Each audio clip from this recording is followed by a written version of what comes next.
Essa primeira semana de agosto tem decisão importante de política monetária no Brasil, e a gente deve aí achar a resposta se o fim do ciclo de aperto está chegando mesmo, como se espera no mercado.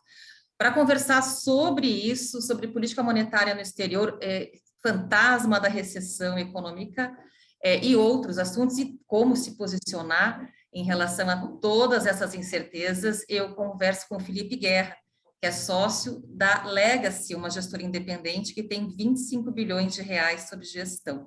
Eu sou Carla Spotorno, editora do Broadcast Investimentos, e começa então agora o programa Cabeça de Gestor.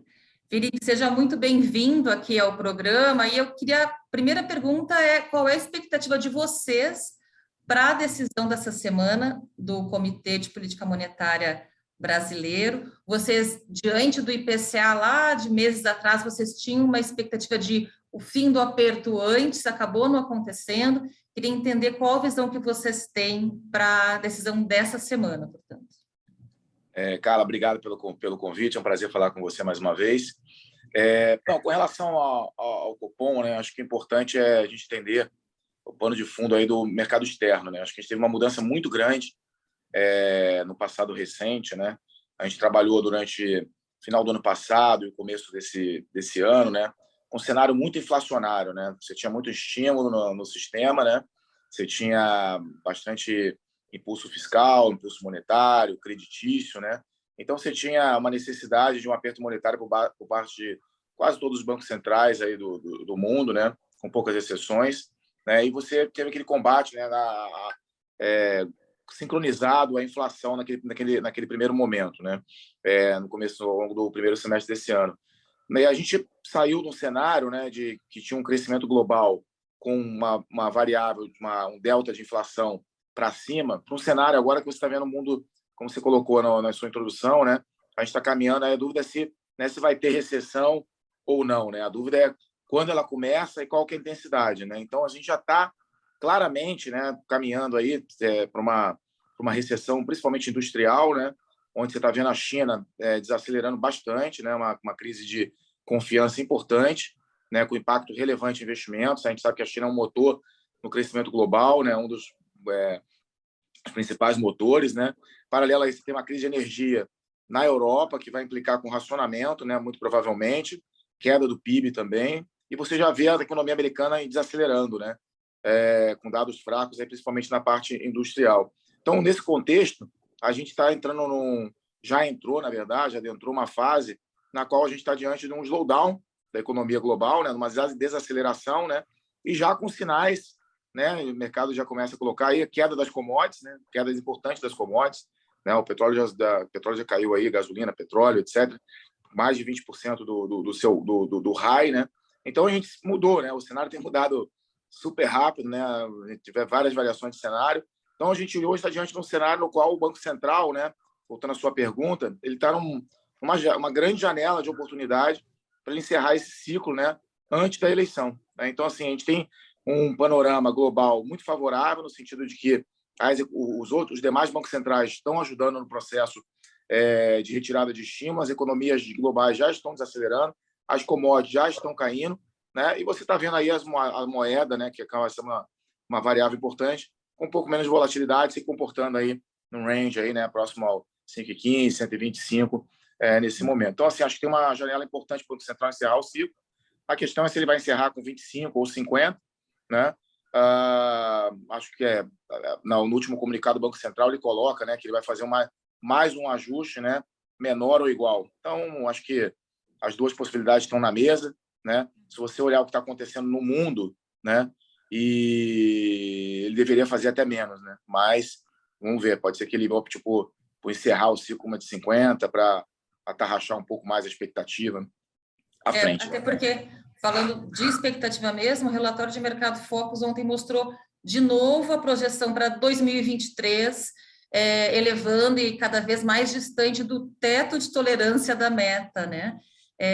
Por conta dessas projeções que o Focus nos traz, aí na Legacy vocês têm uma expectativa que amanhã seja 0,25 ou 0,50? Elevando, claro, enquanto cenário externo que você acabou de descrever para a gente. Eu acho importante fazer um ponto só, que com relação a 2023, né, a gente teve um efeito muito grande, intervenção do governo com medidas, né, na parte de administrados, né, jogando preços para baixo, redução de impostos, etc. E uma parte desses impostos eles voltam no ano que vem. Então, na verdade, um pedaço da inflação que está entrando no foco do ano que vem, na verdade, é uma redução da inflação desse ano. Se você pegar a inflação de hoje até o final do ano que vem, ela caiu muito, né? Então, se você focar somente na inflação de 2023 e não olhar o conjunto olhar o final de 22, o 23, o 24, você vai estar cometendo uma distorção, né? Você vai estar atuando sobre algo que é uma discricionalidade do governo, né? De cortar um imposto agora para a eleição por conta da crise global, com a crise da guerra da Rússia com a Ucrânia, mas depois esse imposto volta no final do ano, né? Tem data e hora marcada para voltar, 31 de dezembro, né? Você tem a elevação da PIS/COFINS. Então, acho que o Banco Central não deveria, né, reagir a esse aumento de imposto, né? Que, na verdade, você está exportando um pedaço da inflação que seria nesse especial de 2022 para o 2023. Então, na verdade, na medida também que está avançando o ano, o Banco Central tem que dar um peso maior para o ano de 2024 e focar menos em 2023. Então, todo esse entendimento, né, dado a desaceleração que a gente está vendo na economia global também, nos leva a achar que o pico da inflação já aconteceu, né? E o Banco Central ele poderia facilmente nem subir os juros, na verdade, mas potenciar com 25 ou 50. Não vai fazer tanta diferença, né? Se ele der zero agora, 25 ou 50, não é isso que vai mudar o que vai acontecer com a inflação no final desse ano e do ano que vem, nesse momento, né? Acho que vai ter muito mais impacto para 2024. Então, a gente, na Legas, tem uma expectativa, a gente acha que talvez seja mais provável ele fazer os 50, mas tem uma chance alta também de ser 25. Então, a gente está meio, nesse momento, em cima do muro, entre os 25 e os 50. Assim, tá? As duas possibilidades estão sobre a mesa. Sim, bacana. Você falou um pouco de commodities aí na tua primeira fala e vocês já vinham reduzindo o risco das carteiras dos multimercados, sobretudo ali no mercado de commodities, né? Como que vocês estão posicionados em commodities e quais? Energia, metálicos? Queria que você contasse um pouquinho dessa parcela da carteira. Nessa fase do ciclo, né, quando você tem um slowdown da economia sincronizado, né, com as principais regiões, né, como eu coloquei, China, Europa e Estados Unidos, você não quer ter commodity, né? Então, na verdade, a gente não tem nenhuma exposição a commodities, a gente tem até, taticamente, tentando trabalhar até um pouco vendido em commodities, principalmente nessa parte de energia, né? Mas é uma coisa muito mais tática, não é uma coisa estrutural, porque a gente acredita que no longo prazo, né, num horizonte um pouco mais longo, todos aqueles problemas de oferta que a gente já conversou no passado, né, pouco investimento no setor de energia e outras commodities também, isso ainda está aí, né? O problema é que agora a gente não tem só um problema um problema na oferta, um problema na demanda, né? Com as economias entrando num processo nessa recessão industrial, você tem menos demanda por commodities, né? Então você acaba tendo um balanceamento melhor entre oferta e demanda, e se essa demanda cair demais, você vai ter uma queda dos preços, né, no curto prazo. Mas a nossa visão de curto prazo é uma visão mais negativa com commodities nesse momento, né? É uma visão, e a nossa visão mais de médio prazo, longo prazo, ela tende a ser positiva na medida que você passa esse ajuste, né, das economias, né? E aí você volte para um novo ciclo, a gente vai ver commodities pressionando novamente. Mas nesse momento aqui na Legacy, a gente a posição de commodities pelos próximos meses, ela é zerada ou vendida em commodities de uma forma geral. Sim, mas aí só posições mais táticas, mesmo aproveitando ali algumas janelas, né?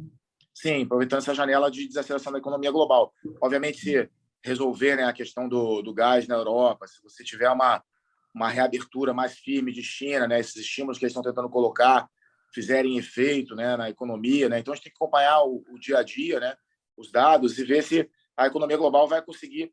Na verdade, a resposta, né, para essa pergunta, quando que a gente vai voltar a comprar commodities, é se a gente tiver um entendimento que essa recessão que está vindo por aí é uma recessão curta e shallow, né? Uma recessão branda, né? Branda e curta. Se for uma recessão branda e curta, você vai novamente, a gente vai no futuro próximo estar comprando em commodities. Se for uma recessão longa, né, e intensa, obviamente a posição correta é estar vendida em commodities, né? Então tem muita incerteza, né, nesse momento.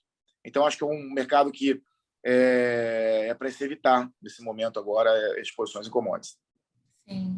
Um outro ponto que também gera bastante incerteza, aí olhando para a economia doméstica, é a inflação. Vocês vinham com umas posições táticas em NTNBs curtas, né? tentando aproveitar ali algum rendimento, mas quando a gente olha a curva de juros futuros na B3, é pior que uma montanha-russa radical, assim, né, Felipe? Queria que você contasse um pouquinho da visão de vocês sobre esse segmento, como é que vocês estão posicionados, como é que vocês estão vendo, tanto agora para o curtíssimo prazo, quanto para prazos mais longos aí. A nossa visão, né, com relação à inflação, né, é que teve uma reprecificação muito grande, não só no mercado local, como no mercado internacional, com relação à inflação, né?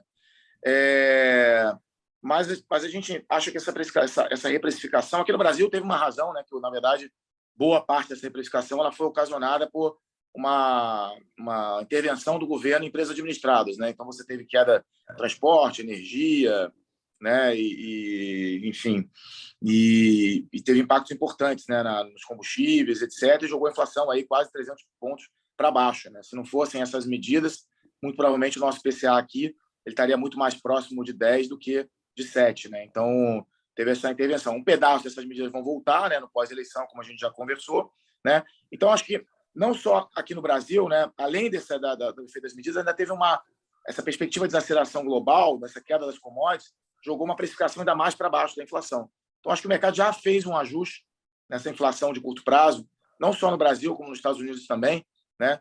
E acho que a gente tem muita dúvida se a inflação ela vai cair de forma consistente. A gente já, na verdade, aqui na Legas, a gente acha que a inflação vai ser mais baixa, mas ela vai ser persistente, né? Uma coisa é você trazer a inflação de 9 para 5, né? Outra coisa é você trazer de 5 para 3, para 2, né? Então, acho que esse processo de trazer de 5 para 2, para 3, ele vai exigir mais esforço ainda por parte de alguns bancos centrais no mundo, né? Acho que aqui a gente já fez um ajuste bastante considerável, o juro real no curto prazo é muito alto, a gente vai sentir o efeito defasado desse ajuste de política monetária à frente, vai ter impacto na inflação, mas a gente acha que esse processo deflacionário, tanto no Brasil como no mundo, ele vai ser gradual. A gente não vai levar a inflação de 9 para 2, a gente vai levar a inflação de 9 para 5, né, de 5 para 3. Né? Então, vai ser um processo que vai ser feito em 2 etapas. Por isso, a gente acredita que não só o Banco Central brasileiro, como os demais, eles vão estar também olhando uma inflação, um horizonte um pouco mais longo. Né? Difícil você resolver esse problema recente inflacionário numa tacada só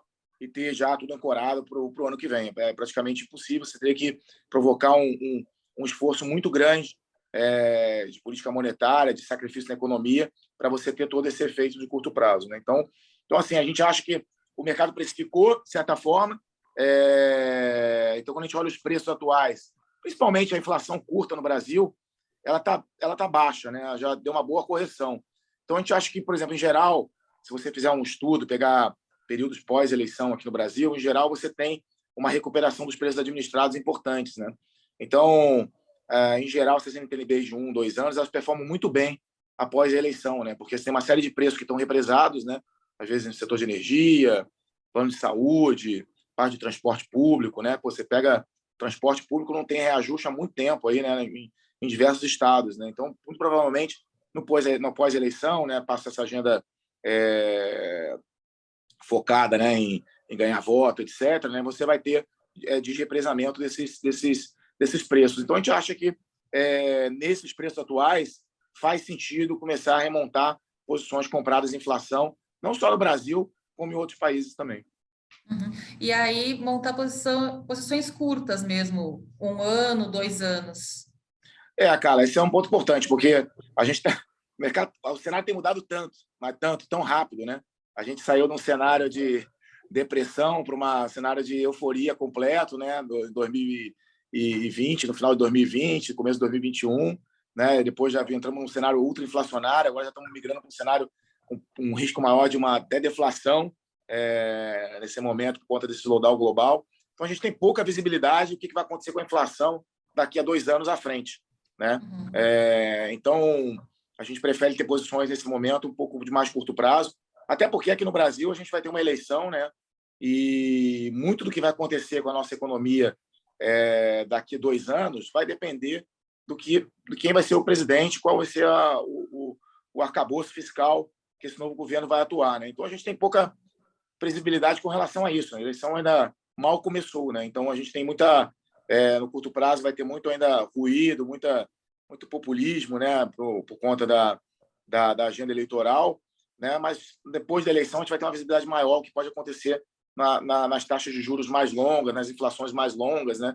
Então a gente prefere esperar. Assim, eu de verdade acho que ter posições de longo prazo nesse momento em Brasil, né? Seja em inflação, seja em juros, eu acho complexo, eu acho muito complicado. Acho que eu evitaria nesse momento, né? O que a gente percebe também, né? Dado que a gente acha que o ciclo está muito perto do final, aqui, né? Provavelmente vai acabar amanhã esse ciclo, né? Acho que o Banco Central faz aí mais 25 pontos, ou talvez 50 pontos, e encerra esse ciclo, né? Para evitar estar com esse ciclo aberto nessa janela eleitoral. Em geral, quando você tem o último aumento de juros, né? E você olha o que aconteceu com as curvas do Brasil, né? Em todos os últimos ciclos de aumento de juros, o Banco Central dá o último aumento. O que em geral acontece, você vê um movimento de steepening da curva, né? O que é isso? As taxas de juros de curto prazo, elas fecham mais do que as taxas de longo prazo, né? E se tiver, por acaso, uma abertura de taxas, as taxas de longo prazo elas passam a abrir mais do que a taxa de curto prazo. Por que isso, né? Porque, na verdade, quando o Banco Central encerra o ciclo, né? O sarrafo, para ele voltar a aumentar juros, fica muito mais elevado, né? Porque ele vai esperar todo o efeito do ajuste que ele fez por um bom tempo, né? Para poder ver se isso vai se transladar, né? Em queda da inflação, desaceleração da atividade, né? Então, todo o prêmio de risco ele passa a oscilar no longo prazo, né? Então, em geral, o que a gente percebe é que após o último aumento de juros, as curvas têm uma inclinação mais, um aumento da inclinação da curva de juros. Então, a gente acha que essa pode ser uma boa aposta, né? Ainda mais no período eleitoral. Então, na medida que vai se confirmando que o Banco Central, de fato, encerrou o ciclo, eu acho que a gente tem uma oportunidade de trabalhar mais na inclinação da curva, até mesmo do que ter uma posição direcional comprada ou vendida nesse momento. Legal. Eu queria que você contasse um pouco também sobre posições no exterior. Vocês, como é que está a aposta de vocês em bolsa americana, por exemplo, ou mesmo em juros? Foi um ano muito bom aí nessas posições para a Legacy. Os multimercados da gestora têm ganhos bem superiores ao CDI. Julho foi um mês um pouco com algumas posições mais detratoras, né? Até se você puder contar um pouquinho, mas entendo que as posições, olhando lá fora, ajudaram bastante para esse retorno acumulado no ano bastante positivo, né? Como é que está hoje isso? É verdade, como a gente conversou aqui, né? A mudança de cenário ela foi muito abrupta, né? A gente saiu de um cenário, né, de inflation scare, né? Todo mundo apavorado com a inflação, os bancos centrais têm que subir aí o mais rápido possível, a maior quantidade possível de juros para poder combater a inflação. Um cenário, né, nesses últimos 2 meses de slowdown, né, de eventualmente uma recessão industrial pesada, né? Então, assim, é uma mudança de cenário realmente rápida, né? Essas viradas são sempre difíceis de você né, mudar 360 graus o portfólio de uma hora para outra, né? O que a gente vinha fazendo na Legacy era percebendo que o aumento da probabilidade dessa recessão industrial estava aumentando, né?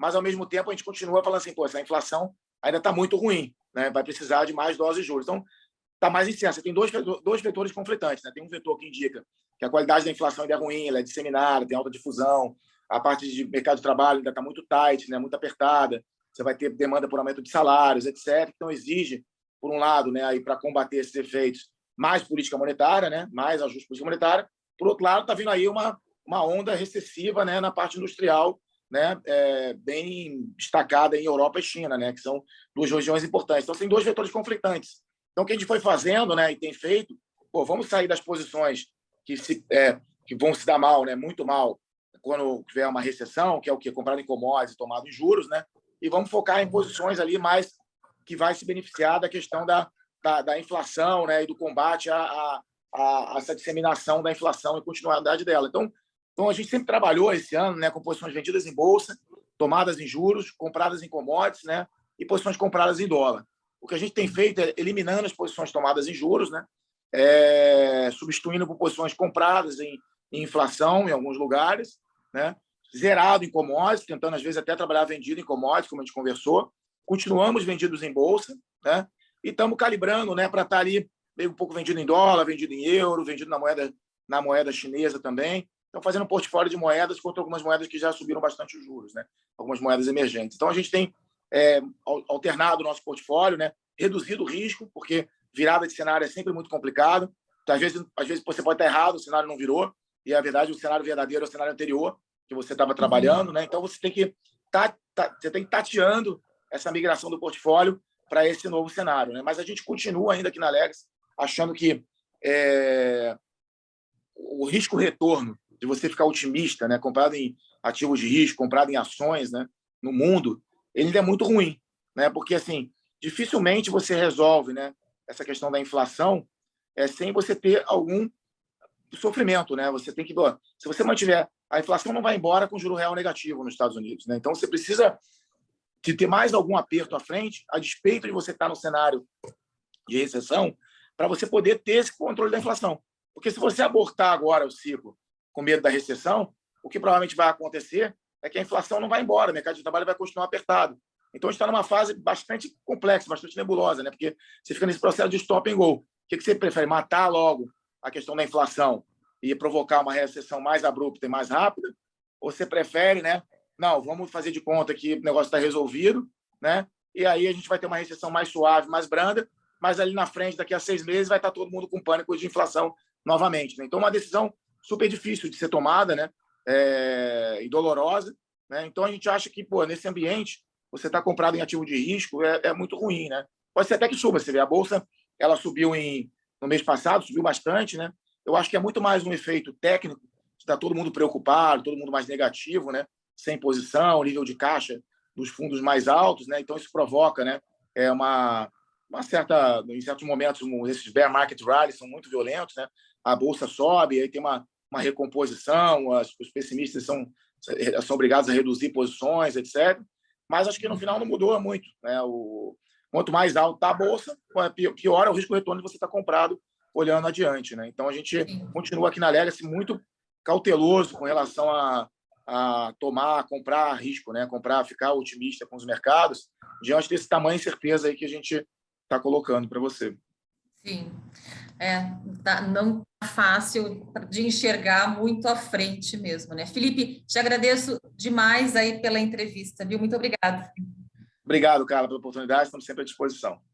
Maravilha, a gente encerra aqui com o programa Cabeça de Gestor, o apoio técnico foi do Bruno Nogueirão, que é da TV Estadão. A gente se vê no próximo programa. Tchau, tchau.